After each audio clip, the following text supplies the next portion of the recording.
Yes. My Shadowhunters photos, I was looking for what I did yesterday, and they all came up, thousands and thousands of retweets after I added a few zeros.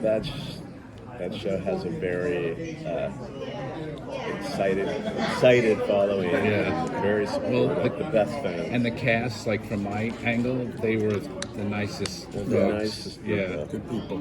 But we're not allowed to talk about that. We can't. It's okay. You guys are in charge. So, how did you come to this show? We read the first 2 scripts, which were already written. The show was not cast yet, and they were looking for showrunners. And we met Matt and Phil, who were incredibly talented, had never done television before, but were big screenwriters. And the 4 of us began a mind map, and very similar thought process, and we just connected deeply, cast the show, cast the crew. And COVID was a bit of a bump along the way, but we managed to shoot during the pandemic, and it's been a really great ride. Where'd you shoot? We shot the first season in Vancouver, and then we were fortunate to get a tax credit to shoot season 2 in Los Angeles. Oh, wow. Did you ever go to Viz's Indian Restaurant in Vancouver? Of course. Yeah. My friend's sister is the oh, that's owner nice. of the Yeah, X. and we did Smallville for years in Vancouver, so the Vancouver restaurant scene. Yeah. That's good, huh? So what was your favorite moment of the season? Like, what are you really looking... Yeah, well, that's my first question. There were so many great moments. There was a moment that somebody else asked that, and I'm going to go for a different one, which is from the last one. Not here, but somewhere else. And there's a dancing moment that is pretty. There's 2 dancing moments in the series, in the season. And then those 2 were my favorite moments, I think, to be on the set. Yeah. You watch Dancing with the Stars? I don't watch it, but now I think maybe I'm going to go back and check it out. So, from your knowledge of the series, the books, how, if you had your way, how many seasons do you think this could work into to cover? It's endless, right? Because it's this group of characters and the adventures. You could go on a million different adventures. So, we as people behind the scenes, we never say like, oh, if we could have X amount of seasons. Watching these kids age is really interesting.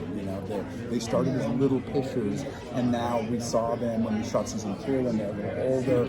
But who's to say that the show can evolve, and there's going to be newer members, and there's a great, I'm not going to give it away, but at the end of season 2, there's this great push-off that, introduces potentially someone else, which is fun, and that's the great thing. It's called the Showrunner Society, Yeah. So it's a society that celebrates people that are different and unique and think brilliantly and have weird ways of looking at the world, and that can go on for I think quite some time, for sure. Let's hope. Yeah. Now that there's so many new channels. Yeah.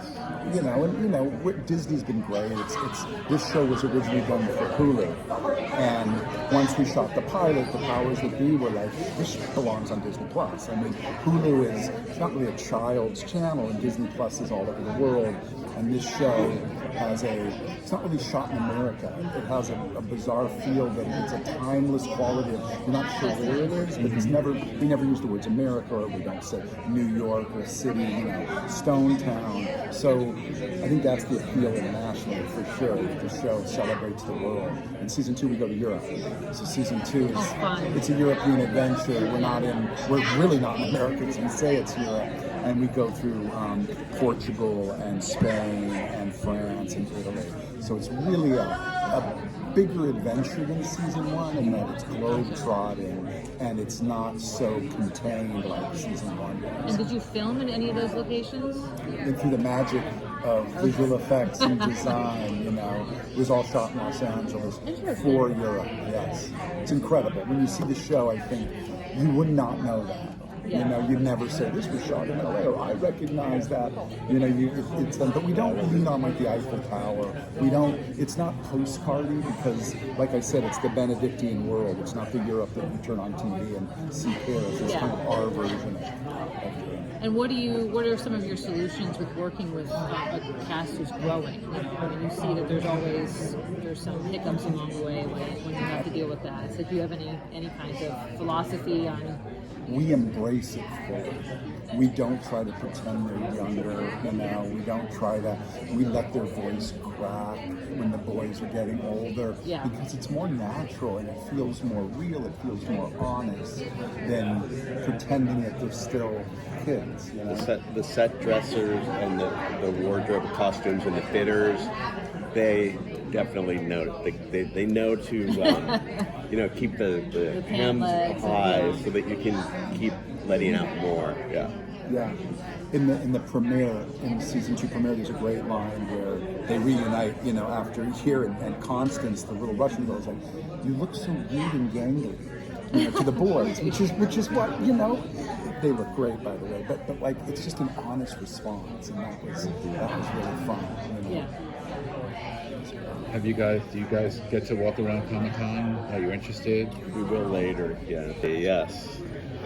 Yeah, for me, I used to collect comics as a kid, and I still have them. And I was a pretty serious collector, so I was like 5th, 6th grade, but I would go to conventions and buy like Daredevil #1 for $25. So you're rich. You can't get it for that price So no, anymore. I would never sell them, right? I have these great books, and I love walking the floor and just seeing the comics, really. Like, you know, it's such an interesting industry that really hasn't changed. The conventions have changed because they've become a Hollywood film, TV, like a film festival, but the actual like comic book trade stuff is pretty similar. It's nice. Yeah, my first editor had a box of vintage comics, and he basically sold his collection to put a deposit down on a house. Wow. They're worth saving. Some collection. Yeah. We're a very small house. Well, it was in rural Virginia, and housing. You know, my generation, if I had when I was a kid, if I had kept it, No, I had the Star Wars collection. I had the original Millennium Falcon. I mean, it's like, and I sold it. It hurts me to this day because the ones that they made now aren't anything like what I had. I had the C-3PO carrying case with all of the little actually, don't get me started. Yeah, not a Disney room lady. Yeah. No, I actually saw someone's apartment in New York. They had like a version of my collection, and they had it all in like glass cases. It was worth tens of thousands of dollars. That's gotta hurt. Yeah. Yeah, that's. If I get a place with an extra room, I'm going to do that with my Disney plushes and games. So I have a question real quick. Sorry. Yes. I mean, what do you guys think of Disney Plus? Able to giving you the show because it probably had it been on a network TV, would the show been kind of different, or would it have been in a movie format would have been different as well? I don't think it would have been different. I mean, I think that they let us do what our vision of the show was, and they've been great partners because of that. I think that whoever picked up the show, whatever outlet, it would have probably ended up looking very much like it does now. I think to answer specifically, I think as a streaming show, what's great is there's no commercials. Yes.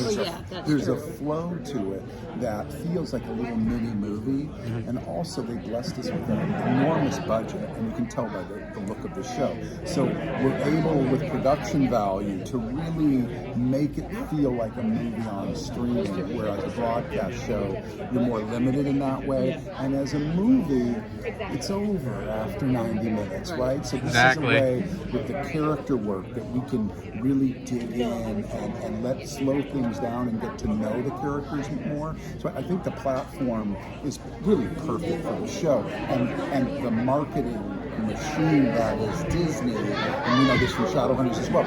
It's a juggernaut. So you get on and you ride these The people are brilliant, and they really know how to market the show. And you know, not everyone knows exactly how to market the shows they have. But as Darren said, they're perfect partners for the show. Yeah. And I'm not just saying that because they're our bosses. I truly mean it. You know. But streaming is it. Like the networks, it's all reality crap. Yeah. And all the like Netflix original programming, they started it. Now everybody had to compete with them. And as a viewer of all this stuff, it just we're Yeah, getting the Netflix benefit. is hurting. Yeah. But you know, going to the movies is the best. You know, every once in a while, I just saw Jaws in the movie theater, that's and it fun. was incredible. I will say that broadcast TV for some shows, and I'm not about unscripted, I'm not about reality, but some shows it works well. That they're like feel right for broadcast. So it's like not a knock, but then stuff like this wouldn't play as well. It just went with a commercial, and we get to be weird. You know, we get to do things that sometimes as a broadcast they try to box. But that's why the streaming shows are just higher quality. Yeah. It's true. No, Yeah. it's You know, great. not to be a TV snob. No, but some of that's budget. Some of that is they're just putting more bank into these shows, so that can affect the quality of the show. Gotcha. Talent-wise, they got big stars are coming to streaming. Like these two guys. Yeah, Tony Hale. I mean, it's like he comes from broadcast TV. It's just It was Forky, for God's sakes. Sorry. I love it. Love the Disney Plus. yeah, Forky. I think we're all set if you guys are. Thank you so much.